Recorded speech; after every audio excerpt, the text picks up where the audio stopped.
Gentlemen, please stand back. Stand clear, please. 5, 4, 3, 2,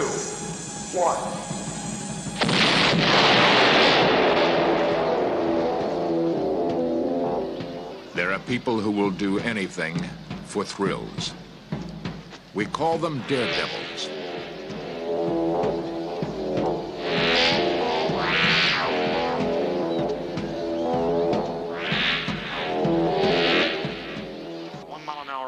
And that means 10 feet, and you can eat it. Who are these people, and what drives them on to flirt with destruction? Could they be possessed by a daredevil death wish?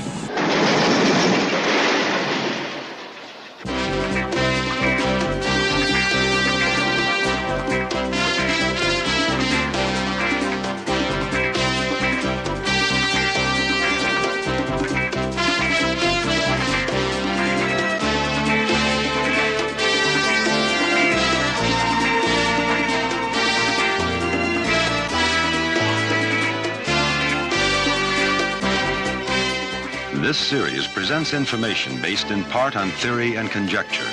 The producer's purpose is to suggest some possible explanations, but not necessarily the only ones, to the mysteries we will examine.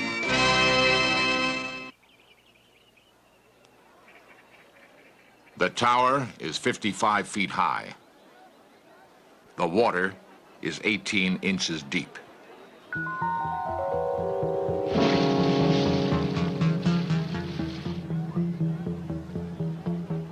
The man will survive.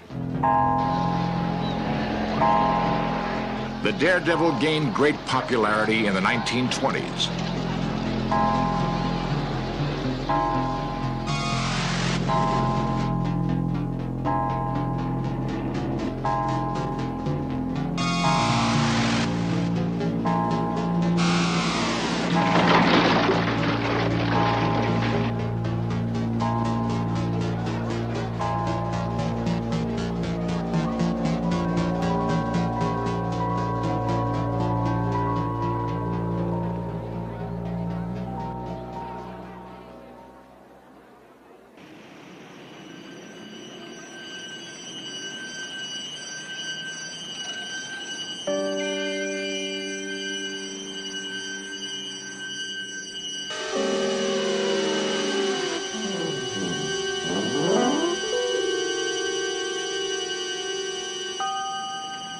Harry Houdini was the inspiration and the most emulated daredevil of them all.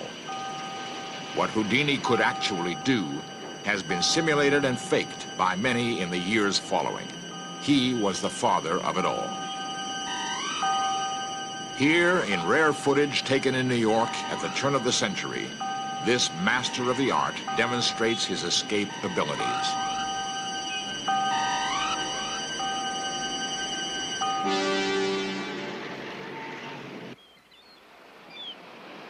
The ability to escape is at the root of all stunts, not out of a straitjacket or trunk or flaming pyre, but from the clutches of death itself.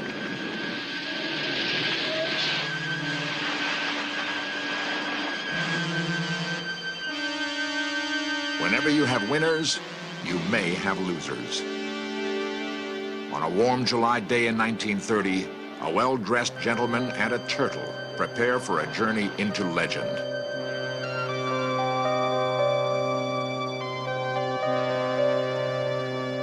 They will attempt a stunt that has almost become the signature of the death wish. To go over Niagara Falls in a barrel. The greatest asset a daredevil has is himself. Only through discipline and practice can he even hope to survive.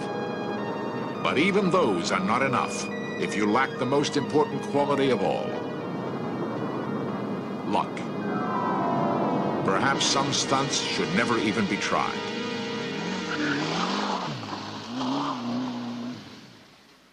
What is it that compels a man to go past the boundary of what is safe in order to risk his life?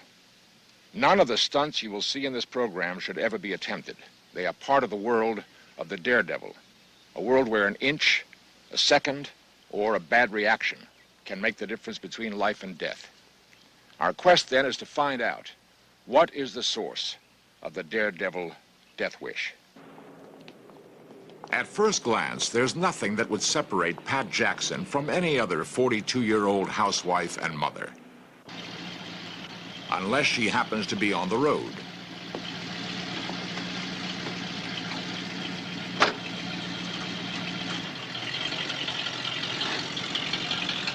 Pat is one of the members of the World Series of Thrills, a group of daredevils who tour the country.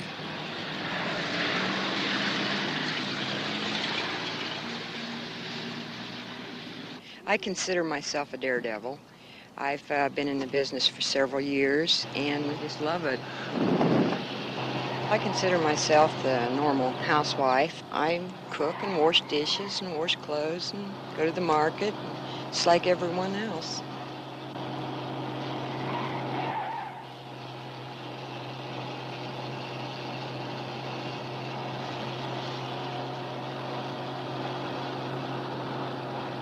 It's very rewarding. It's something different. It's a challenge, and I feel very lucky that I've accomplished something that very few people do. As the crew sets up her most spectacular stunt, a motorcycle jump through flaming boards, Pat thinks about the danger. I'm always a little shaky before every show. There's a certain element of danger if you lose control of your bike, or if you're not lined up on the ramp properly and crash into the uprights.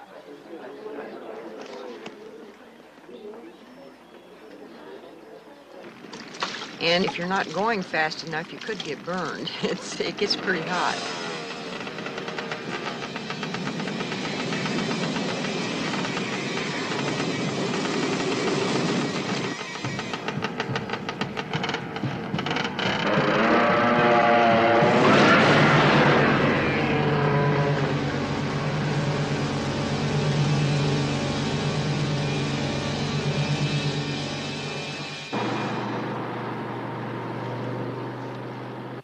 Roger Kober is only 22 years old. His specialty is called the slide for life. You got to keep your heels up and your elbows and your back of your helmet, so you don't hit the ground. You put your heels down, you can just start rolling. I got a few scratches. I haven't broke any bones yet doing it. If you think about it, it just might happen. So just try not to think about it.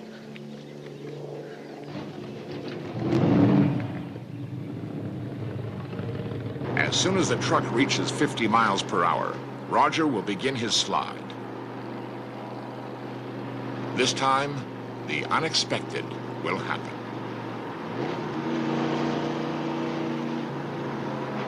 A slight miscalculation sent Roger into a dangerous tumble. Bruised and visibly shaken, he refused to acknowledge how close he came. The slow-motion camera shows what happened.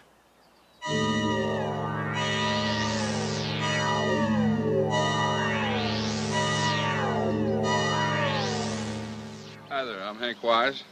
What you're about to see is called the Iron Man. Relying solely on the precise alignment of veteran daredevils Eldon Daniels and driver John Anderson, Iron Man Wise puts his life on the line as he prepares to let more than 2.5 tons of truck drive over his body. Danger is the weight of the automobile that we're using. We're using a truck, so we're coming pretty close to a 5,000-pound vehicle. At one time, I had the truck came off the end of the ramp, broke both the legs. You know, you do something 100 times, your odds start gathering towards experiencing these little difficulties. I think that the epitome of the stuntman is that comes your time to go, you'll go. And up until that time, you want to fill your life with as many exciting things as you can. Critical inches separate Anderson from success or agony.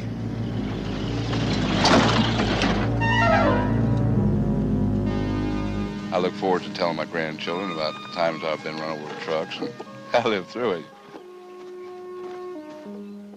This is a charge that's been set and taught to me some years ago by a man by the name of Johnny King. He perfected this event. It's one that's going to cause quite a bit of noise, quite a bit of excitement, and a real blast. What's going to happen first is the placing of the charge. As you get in to place the charge, you then check your perimeter, be sure everything is clear, and then hope for the best.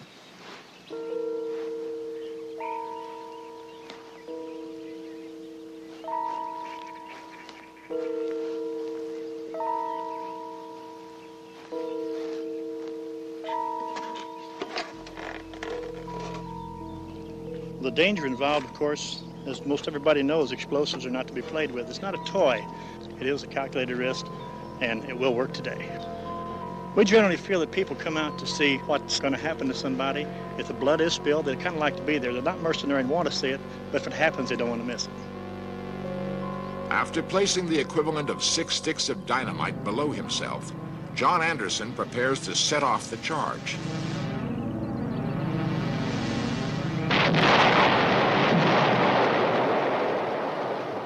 You kind of get a self-sustaining thought that, guys, this is really what it's all about. It's a sense of freedom. And as you talk about a sense of freedom, nothing's better than coming close and walking away. Anderson withstands the deafening force of 6 sticks of TNT. He, like the other daredevils we spoke with, seems to exist for the sheer thrill of cheating death. Why? What is the real motive behind the daredevil death wish? Suicide! Where do daredevils come from? At his school in California, veteran stuntman Jim Kahana trains the daredevils of the future. And though they may call the jump suicide, safety and training are of prime concern. Approach the trampoline with your feet distanced apart so that when you're going to hit the tramp, your left foot will be forward, okay? Then you watch your spot on here, because if you're not watching the trampoline, your foot could get caught here, or when you jump, it could get caught in between the springs. Hopeful to become stuntmen for films, these young people must first learn their craft from the basics up. Without the proper equipment and professional training, none of these stunts should ever be tried. Okay, this is a special harness made for this. How's it feel? All right. And just remember, you guys, you can't do this without this type of jacket. You have to have the special materials and the equipment for these sort of things. Now walk the bike out. Walk it out little by little so you can feel where it's coming to. Keep going. Keep going. A dangerous movie stunt is demonstrated and attempted, each step of the way blocked and discussed.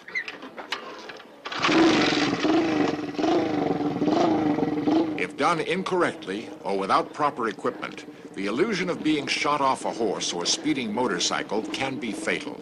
It requires training.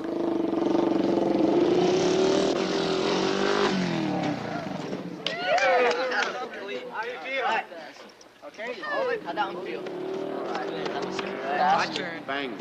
Look good. That was going good. How do you feel? All right. Good. Breathe. There is danger in everything. What I try to do is set the stunt up and make the illusion out of it and show them the difference between what you can do without thinking and what you can do with thinking. I'm gonna do a suicide here. Actually, just land on your back and your butt like. But see the difference here, you gotta go a lot slower because it's a distance. You fall, if you go too far, you land on your neck, so I'll give it a shot. Daredevil is a guy that just says, well, let's just go for it. Stuntman nowadays kind of figures everything out and makes it look like an illusion. That's what we want to do with these kids. We want them to know that there's an illusion factor. Children, kids, they have no fear whatsoever. They'll do anything. So what I have to do is try to mold that energy that they have into safety. All kids love to do anything. If they see somebody jumping off a building, they want to do it too. Somewhere in the enthusiasm of these young people, we may find the seed of the daredevil wish. The belief that there is always a way to do what seems impossible.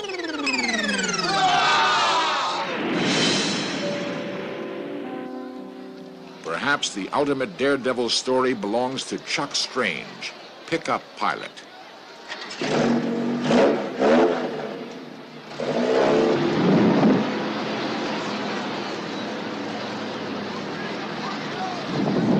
Well, I love the sound of crunching metal. That's what it started out to be. I started off with demolition derbies and really enjoyed it. And I started wanting to be more specialized and have my very own unique act. Nobody was jumping a pickup. They said it was impossible, and I said, great. Next thing you know, I'm flying a truck through the air. Flying a pickup is just one of the ultimate stunts. I mean, it's unheard of. You shouldn't be doing it. The very first pickup jump was ramp to ground, and the doctor said I should have died in that one. I landed so hard that they said my spine should have been shoved into my skull, and I should have been a foot shorter, which just ruins the wardrobe. My world record jump, 107 feet over 18 cars, was set at the Ontario Motor Speedway, and that jump in itself was in fact flying a truck through the air further and farther and higher than the Wright brothers' first airplane flight. Your lineup is very critical. A bike jumper can look at his ramps and his speed and the whole thing at one time. When you're in that pickup, you've got to look at the speed or your ramps. Coming down the lane, you've got to make sure your mouth is closed or you'll bite your tongue off from the blow. You've got to exhale, where your normal reaction is to inhale.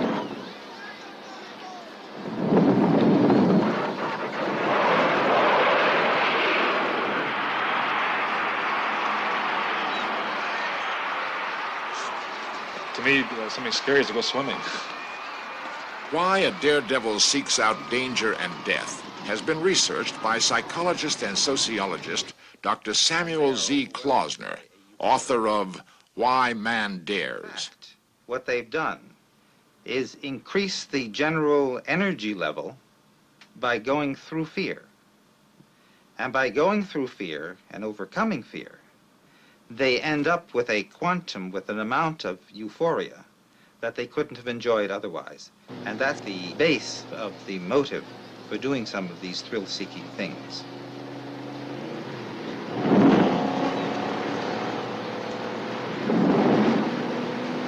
They know the thin line between euphoria and horror.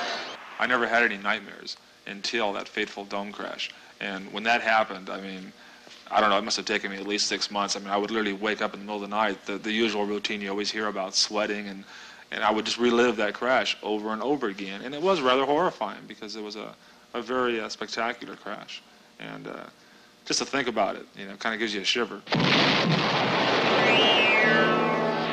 The place, the Houston Astrodome, 1978. On the pass that I made to go up the ramp, the suspension broke, and I just knew I was in trouble.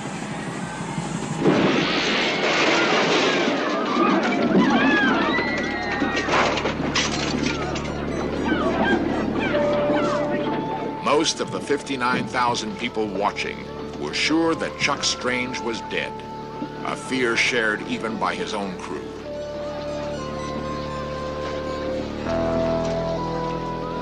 Next thing I know, I was knocked unconscious from a blow to my nose, which broke my nose. It came just that close to cutting my head off. About 30 seconds later, I came to, and your head's down, there's blood gushing out of your mouth, your nose. The first thing you see are your bones sticking up out of your arms. Your elbows are broken. As a result, I was hospitalized for 4 weeks and had to undergo 7 operations, 6 to my arms and 1 to my nose for plastic surgery. We sometimes wonder why people return to the stress-seeking situation, even when engaging in stress-seeking, doing something risky, leads to physical harm. People will end up in the hospital, and as soon as they're out of the hospital, go back into the stress-seeking act. One of the things that we find is that there's an obsessional character, and if you will, almost an addictive aspect to stress-seeking. Once somebody has tasted it, the need to do it again becomes even stronger than it was the first time. I'm not going to be satisfied until I've flown a truck over 40 cars. After 2 years of recovery and countless operations, Daredevil Chuck Strange plans his future. I've also got this hell-bent dream, if you don't mind, that I want to fly a diesel truck with trailers. And I want to jump that over at least 20 cars, 25, right in that area. I'm convinced I've worked out the possibilities. I know I can do it. I've got it all worked out, and I'm just very anxious to fly a diesel truck through the air. Most of the daredevils have a deep desire to live to the hilt, and they're engaging in these stress-seeking activities are really ways in which they can maximize the effect of their living. They think I have a death wish, people on my line. 3 times now I'm supposed to have died. Doctors have said you did not survive that crash. So I've jokingly said I'm immortal. But when you come that close to dying, and believe me, I've been there, I think you appreciate life. I know you appreciate life more than the average person does.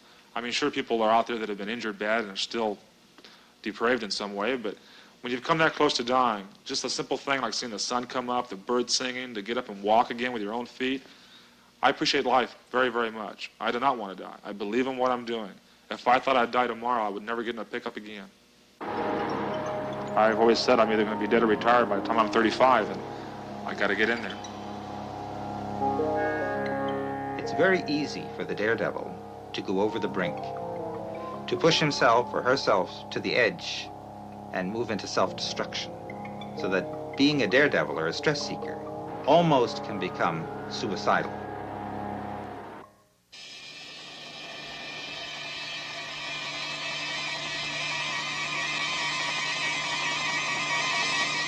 Let us warn the foolhardy. What professional daredevils do, let others not try to imitate. Recognize the dangers for what they are. Daredevils are special members of our society. By taking us with them to the edge of life, they make us acutely aware of our mortality and the value of our existence. We can all feel a little more alive because of these extraordinary people and their daredevil death wish.